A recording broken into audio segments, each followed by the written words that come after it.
আহা কি আনন্দ, আহা কি আনন্দ, আকাশে সূর্য নিচে মাটি, আহা কি আনন্দ, আহা কি আনন্দ। আরে ও গোপাল দাদা, গোপাল দাদা, এই সকাল সকাল কি আবার পিছু ডাকলো? আরে আমি আমি। আমি তো আমি নামে কাউকে চিনি না। আর তুমি একটু পেছন ফিরে তাকাও তো। আমি তো সামনে যাচ্ছি, পেছনে তাকাবো কেন? ঠিক আছে, তাহলে আমি তোমার সামনে আসছি।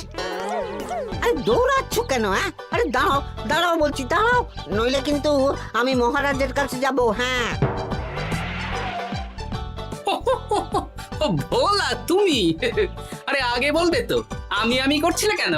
একদম কথা ঘোরাবে না গোপাল দাদা। এবার বলো কি বলছি। দেখো, আমি তোমাকে আগের বছর 50 মোহর ধার দিয়েছিলাম। এ কি, তোমার তো মিষ্টির দোকান, ধার দিলে তো লোকে ছুরি কাঁচি ধার দেয়, আর তুমি মোহরে ধার দেওয়ার ব্যবসা শুরু করেছো কবে থেকে বলো দেখি? আবার কথা ঘোরানো শুরু করেছো। হ্যাঁ, আমি এবার কিন্তু সত্যি মহারাজের কাছে যাব। আরে মজা করছি তো। আরে বারবার আমাদের মধ্যে মহারাজকে টেনে আনার কি দরকার বলো তো? সে না হয় টানলাম, তবে তুমি ওই আমার 50 মোহর সুদ সহ কবে ফেরত দেবে বলো তো? আর কিন্তু তোমার হাতে ওই 1 সপ্তাহ সময় আছে। হ্যাঁ, 1 সপ্তাহ মানে কতদিন ভাই? 7 দিন, 7 দিন। 7 দিন?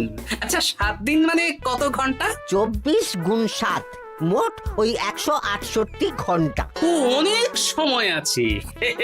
দেখো গোপাল দাদা, তোমার সাথে কিন্তু আমার ওই কাগজে কলমে লিখিত পড়িত আছে। হ্যাঁ, যদি ওই সময়ের মধ্যে তুমি আমার কাছ থেকে নেওয়া ওই অর্থ আমাকে ফেরত না দিতে পারো, তাহলে কিন্তু তোমার ওই বাড়ি ঘর সব আমার হয়ে যাবে। হ্যাঁ, হ্যাঁ হ্যাঁ, মনে আছে মনে আছে। এখন রাজসভায় যাই, 168 ঘন্টা পেরিয়ে গেলে চলে এসো, কেমন? বেশ, কথাটা মনে থাকে যেন। হ্যাঁ, তখন আর কিন্তু কোনো চালাকি করতে যাবে না, আমি সোজা মহারাজকে বলে দেবো। ঠিক আছে ঠিক আছে।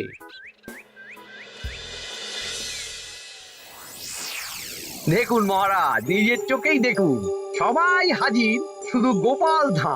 সত্যি গোপাল ইদানিং আবার দেরি করে আসা শুরু করেছে। ওকে আচ্ছা করে ধোলাই দিন, তাহলেই চলে আসবে। কাজের কাজ তো কিছু করে না, শুধু বসে থাকে, তাতেও এই। যা বলেছেন মন্ত্রী মশাই। আমার মতে গোপালকে রাজসভাতেই বেঁধে রাখুন, তাহলে আর বাড়িতে যেতেও হবে না, আর দেরি করে আসবেও না। রোজ রোজ গোপাল করে রাজসভায় আসতে দেরি, তাই এবার তার পায়ে পড়াতে হবে বেড়ি। এই তো মহারাজ চলে এসেছি। আর বলবেন না, রাস্তায় ভোলা ময়রা চেপে ধরছিল। থাক, আর অজুহাত দিতে হবে না। নেহাত ভাগ্যের জোরে এই রাজসভার চাকরিটা পেয়েছিল। হ্যাঁ, মহারাজ ভালো মানুষ, তাই তোমাকে পুষছেন। আচ্ছা আপনি কি বলতে চাইছেন কি? আমি বলতে চাইছি যে মহারাজ যদি তাড়িয়ে দেন, তাহলে তোমার কি কিছু করে খাওয়ার যোগ্যতা আছে গোপাল? আপনার নিজের যোগ্যতা আছে? আছে বলেই বুক ফুলিয়ে বলছি। হ্যাঁ, মন্ত্রী এটা একটা ভালো প্রসঙ্গ তুলেছে। আমার রাজসভার সকল সভাসদদের বলছি, যদি কোনো কারণে তোমাদের চাকরি চলে যায়, তাহলে তোমরা কি করবে একবার ভেবে দেখেছো? না মহারাজ, ভাবনাটা আমি সঠিক সময় কাজে লাগাই, ওই অকারণে ভেবে মাথা খারাপ করতে চাই না। আহা, রাজসভার চাকরিটা তো তোমাদের পেশা। এই পেশার বাইরে তোমরা কে কি করতে পারবে? দেখুন মহারাজ, আমি তো ভেবেই দেখেছি যে যদি রাজসভার চাকরি না থাকতো, তাহলে আমি ব্যবসা করতাম। আমি মহারাজ যদি বিজ্ঞানী না হতাম, তাহলে শিক্ষা দান করতাম। আমি তো ছবি আঁকতাম, কলম না থাকলে আমি তুলি ধরবো। আমি কামারশালায় কাজ করতাম। আমার তো ছোটবেলায় মূর্তি বানানোর শখ ছিল, আমি মৃৎশিল্পের কাজ করতাম। কি গোপাল, এবার তুমি বলো। সবাই তো কিছু না কিছু বিকল্প ভাবনা চিন্তা করে রেখেছে। দেখুন মহারাজ, অনেক ভেবে দেখলাম আমার কাজ তো ভাড়ামো, তাই আমি লোক হাসিয়েই পয়সা রোজগার করব। আর বিশেষ কোনো গুণ তো আমার মধ্যে খুঁজে পাচ্ছি না মহারাজ। বেশ, আমি একটা ছোট্ট পরীক্ষা নেব।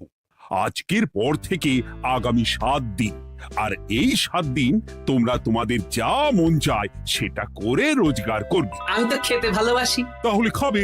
গোপাল হয় মুখ খুলে থাকে, নইলে চোখ বন্ধ করে। ও শুধু দুটো কাজই ভালো করতে পারে। আর 7ম দিনের শেষে বিচার হবে কে কত রোজগার করেছে। যার রোজগার সবচেয়ে বেশি হবে তাকে আমি দেব 100 মোহর উপহার। আর মহারাজ, যে সবচেয়ে কম রোজগার করবে তার বেতন থেকে আগামী 10 মাস 10 মোহর করে কাটা হবে। কি রাজি তো? হ্যাঁ, রাজি রাজি। আমি জানি যে গোপাল ফুটো করিও রোজগার করতে পারবে না, তাই গোপালই হারবে। বেশ, আর যদি অন্য কেউ হারে? তাহলে আমি নিজের বেতন থেকে তাকে আগামী 10 মাস 10 মোহর করে দেব। ব্যাস, এবার তোমরা কাজে লেগে পড়ো।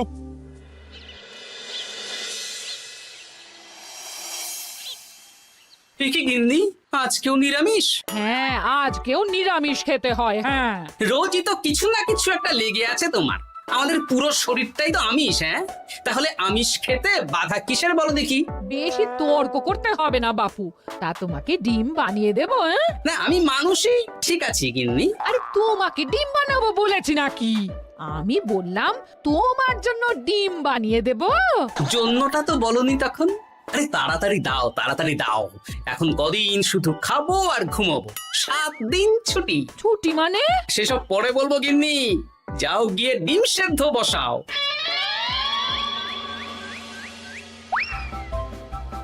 আরে করছোটা কি? বাড়িতে যা মোহর আছে সব তুলে কোথায় নিয়ে যাচ্ছ? আড়ত বাজারে। কেন কেন? তুমি আড়তে গিয়ে কি করবে? আড়তটাই কিনে নেব। কেন?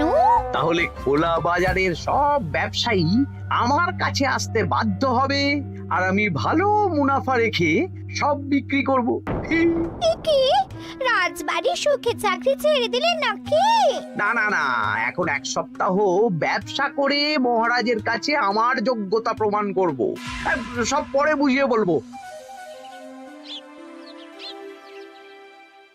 হ্যাঁ, আমি আপনাকে সব শিখিয়ে দেব।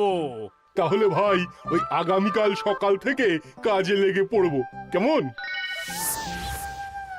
তাহলে বুঝতে পারলেন তো যে কি করতে হবে? হ্যাঁ হ্যাঁ জমিদার মশাই, কবিতা লেখা যেমন আমার পেশা, তেমনি চিত্রশিল্প আমার নেশা। তাহলে তো আর কোনো চিন্তাই নেই। আশা করি খুব সুন্দর ছবি আঁকবেন। আপনি 1 সপ্তাহ পর এই মন্দির চিনতেই পারবেন না। এই নিন আপনার জন্য 50 মোহর অগ্রিম। মন্দিরের চিত্রকলা শেষ হয়ে গেলে আরো 50 মোহর দেব, ঠিক আছে? বেশ।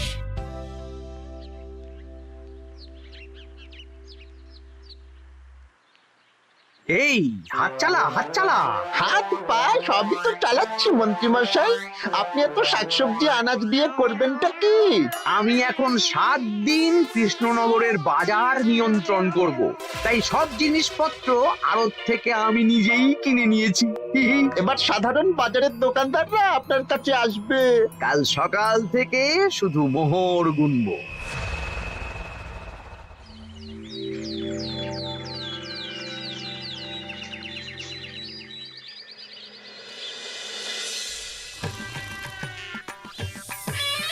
আরে এত বেলা হয়ে গেল, আর কত পড়ে পড়ে তুমি ঘুমোবে?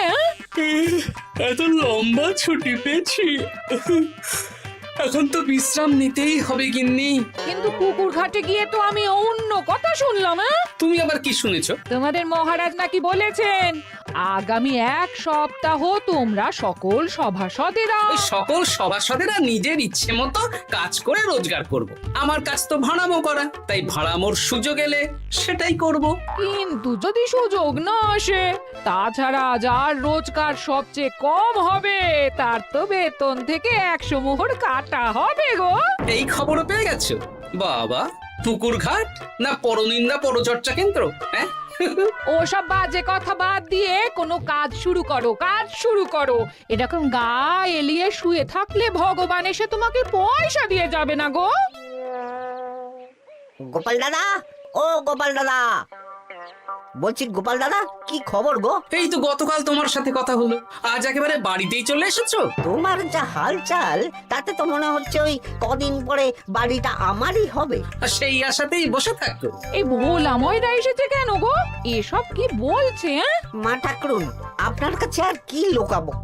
বহুদিন আগে গোপাল দাদা আমার কাছে 50 মোহর ধার নিয়েছিল। সেই ধারের থেকে 5 মোহরা এখনো আমাকে শোধ করেনি। সে কি? হ্যাঁ, শর্ত অনুযায়ী যদি গোপাল দাদা আগামী ওই 6 দিনের মধ্যে ধার না শোধ করতে পারে তাহলে এই বাড়ি আমার হয়ে যাবে। তুমি আমাকে এত বড় কথা লুকিয়ে রেখেছো? হ্যাঁ, না আমি বলবো বলবো করে বলা হয়ে ওঠেনি আর কি। এবার আপনি দেখুন গিন্দিমা কি করবেন। ভিটে মাটি ছেড়ে কোথায় গিয়ে উঠবেন দেখুন। কি গো, এতেও তোমার হুঁশ হয় না? ধুর, এই অযথা চিন্তা করো না তো, কিছু না কিছু একটা হয়ে যাবে।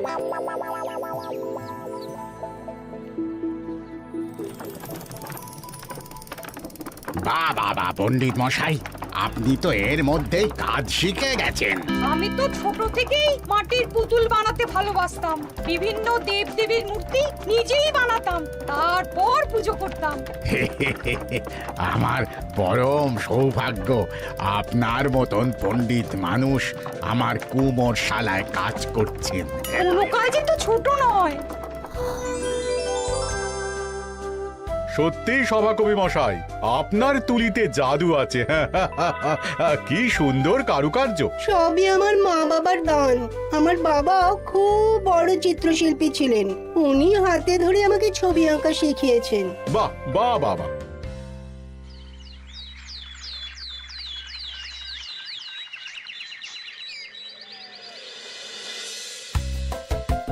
এই যে পুটি, আজকে তো একটা মজার জিনিস শেখাবো। কি জিনিস? নয়ের নামটা তো তোরা পড়েছিস, হ্যাঁ, বল তো। 9 একে 9, 9 দুগুণে 18, 3 9 27, 4 9 36। ঠিক আছে ঠিক আছে, এবার থাম। পুরো মুখস্থ। সে তো বুঝতেই পারছি। এবার মজার জিনিসটা দেখ।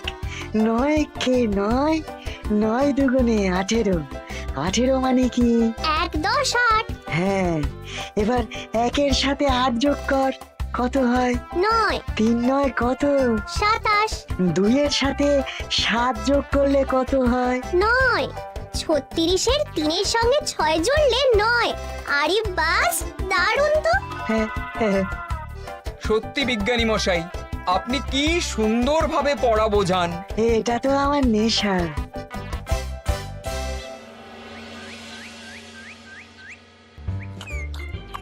বলছি, তুমি তো দিব্যি বাড়িতে বসেই আছো, হ্যাঁ, কিছুই তো করছো না। সত্যি বলো তো, তুমি ভাড়া মোছাড়া আর কি কিছু করতে পারো? হ্যাঁ, এই আদেশ করতে পারি। গেনি একটু তরকারি দাও তো, জলের ঘটিটা দাও না। যত সব। আচ্ছা, সত্যি তো ভাঁড় না হলে আমি কি হতাম? আমি কুমোর হতাম। মাটির কাজ শুনেছি খুব সোজা। যাই, কুমোর পাড়া যাই।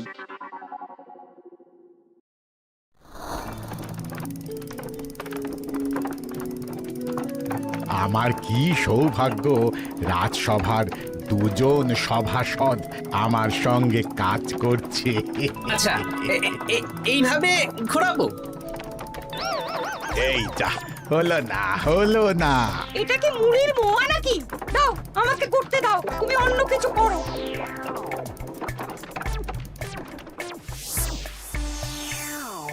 বলো গোপাল দাদা, কি দেবো? মুড়ির মোয়া, তিলের নাড়ু? আমি কিনবো না গো, বানাবো। হ্যাঁ, কি বানাবে? ওই মুড়ির মোয়া। কদিনের জন্য আমার একটা কাজ দরকার, বুঝলে? তা বেশ, তাহলে এসো, এই পিছনেই আমার কারখানা, গুড় মুড়ি সব রাখা আছে, বানাও। এই দেখো, এই যে গুড়ের হাঁড়ি আর ওই যে মুড়ির বস্তা, এবারে বানাও। বেশ, আমি তবে সামনে দোকানটা সামলাই।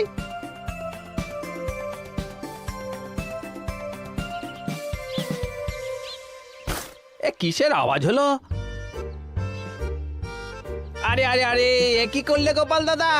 আর বলো না, ওই গুড়টা ঢালতে গিয়ে হাঁড়িটা হাত ফসকে পড়ে গেল। এই তুমি যাও তো, তোমাকে কিচ্ছু করতে হবে না, যত সব বিপদ বাড়ানো।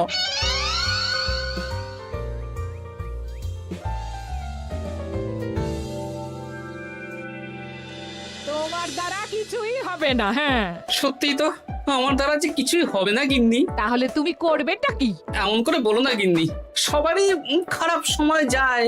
আর খারাপ ভালো, যে সামান্য মুড়ির মোয়া বানাতে পারে না তার মুখে এসব মানায় না, মানায় না। এদিকে বাজারে সবজির দাম হু হু করে বেড়ে গেছে। তাই নাকি? বলি তুমি জানবে কি করে? কদিন তো শুয়ে বসে আছো, আমি তো বাজার দোকান করি।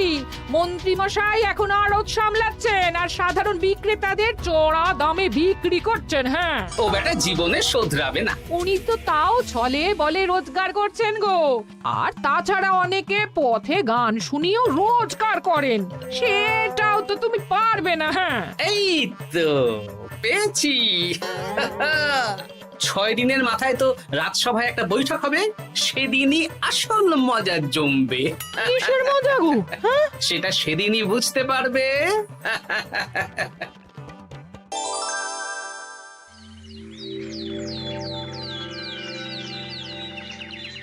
তারপর বলো, আজ তো ষষ্ঠ দিন, আজ অবধি তোমরা কে কত কত রোজগার করেছো? মহারাজ, আমি এখনো অবধি 200 মোহর। বাহ বাহ বাহ! আমি মহারাজ 15 মোহর। হ্যাঁ, আমি 5 মোহর। বিভিন্ন বাড়িতে বাচ্চাদের পড়াচ্ছি, শিক্ষাদান করছি দিনরাত। সেনাপতি, আমি 10 মোহর পেয়েছি, আরো পাবো। আমি 50 মোহর অগ্রিম পেয়েছি, আরো পাবো আগামীকাল। বাহ বাহ বাহ! সবাই তো ভালোই রোজগার করেছো। আর গোপাল, তুমি বলো। মহারাজ, আমি এখনো অবধি কোনো রোজগার শুরু করিনি। আমি আগেই বলেছিলাম গোপাল একটা কানা করিও রোজগার করতে পারবে না। আসলে মহারাজ, আমি আজ সকালেই আমার প্রতিভা খুঁজে পেলাম। তোমার আবার কি প্রতিভা? আমি ভালো গান গাইতে পারি মহারাজ। আমার ছোট্টবেলার ইচ্ছে ছিল আমি রুদ্ধদ্বার সভা করব, গান গাইবো, আর দর্শক বা শ্রোতারা আমার গান শুনে আমাকে পয়সা দেবে। বাহ বাহ বাহ! তা শোনালে না কেন? আমি চাই আপনারা সবাই আমার বাড়িতে আসুন, আমার গান শুনুন। এই না না না না না, তোমার গান শুনে অর্থ ব্যয় করতে পারবো না গোপাল। যদি শোনাতে হয় তো বিনামূল্যে শোনাও। তুমি ভেবেছো কায়দা করে গান শুনিয়ে রোজগার করবে? সেসব চালাকি কিন্তু চলবে না। না মহারাজ, আমার গান শুনতে আসার জন্য একটা কানা করিও খরচ করতে হবে না। আমি বিনা পারিশ্রমিকে গান শোনাবো। বেশ, তাহলে কবে শোনাবে বলো? এখনই চলুন, শুভস্য শীঘ্রম। আবার যেতে হবে কেন?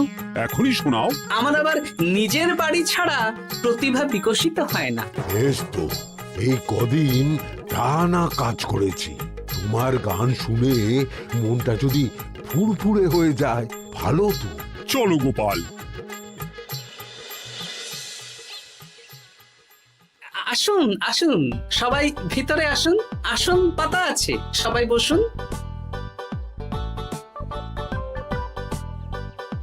নাও, এবার গান শুরু করো। দাঁড়ান মহারাজ, আমার গান আমি বাইরের লোককে শোনাতে চাই না। কু কু বাবা, আবার কোকিলের মতন আওয়াজ করছে। কু।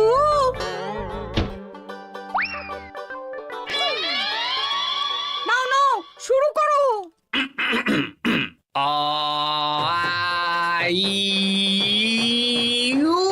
ওরে বাবা রে বাবা! আরে এত চিৎকার করছো কেন? থামো থামো থামো! এটা ভালো লাগছে না, অন্য গান শোনাচ্ছি তাহলে। আকাশে মেঘে বাতাসে বায়ু, জ্যোতিষী বলেছে আমার 100 বছর আয়ু। আরে থামো থামো, আরে কান ঝালাপালা হয়ে গেল। না, থামতে আমি পারবো না, গান শুনতেই হবে। ওরে ওরে বাবা রে বাবা, এই কানে তালা লেগে গেল, আমি পালাই। পালাতে পারবেন না, বাইরেও তালা দেওয়া আছে। বাইরে তালা খুলতে বলো। বাইরে বেরোতে হলে প্রত্যেককে 100 মোহর দিতে হবে। আমরা তো আগেই বলে দিয়েছি, তোমার গান শোনার জন্য কোনো পয়সা দিতে পারবো না। এটা তো গান শোনার জন্যে নয়, বাইরে যাওয়ার জন্যে। আমার গান শুনতে আসার জন্যে কোনো অর্থ লাগে না। গান শুনে বাইরে বেরোতে গেলে অর্থ লাগবে, জনপ্রতি 100 মোহর মাত্র। কি জ্বালাতন! হয় দিন, নইলে আবার শুরু করছি। মশাই থামো থামো। আপনারা কি সবাই দেবেন না এখানেই থাকবেন? এই আমার কাছে এখন 50 মতন মোহর আছে। আমার কাছে 5 মোহর আছে। সে আমি লোক পাঠাচ্ছি আপনাদের সবার বাড়িতে, পুরো অর্থ পাবো, তারপর সবাইকে ছাড়বো। আচ্ছা, এটা কি ঠিক করলে গোপাল? দেখুন মহারাজ, আমি কথা নিয়ে খেলি। সব সভাসদেরা 6 দিন খেটে যা না রোজগার করেছে, আমি শুধু বুদ্ধির জোরে আর ভাড়ামো করে ঘন্টা খানিকের মধ্যে তার থেকে বেশি রোজগার করে নিলাম। যদিও এখনো একদিন সময় আছে। সত্যি গোপাল, তোমার বুদ্ধির জবাব নেই। মন্ত্রী মশাই, যে সবচেয়ে কম রোজগার করবে আপনাকে কিন্তু তাকে আগামী 10 মাস 10 মোহর করে দিতে হবে। হ্যাঁ নয় হ্যাঁ, এরকমই তো তুমি মুখ বড় করে বলেছিলে। গিন্নি কই গো, ভোলাকে ডেকে আনো, ওর ধার আজকেই শোধ করে দেব। হ্যাঁ যাচ্ছি। হ্যাঁ, আমরাও যাচ্ছি। গোপাল, কালকে রাজসভায় এসে তোমার পুরস্কারের অর্থটাও নিয়ে যেও। সে তো নিশ্চয়ই।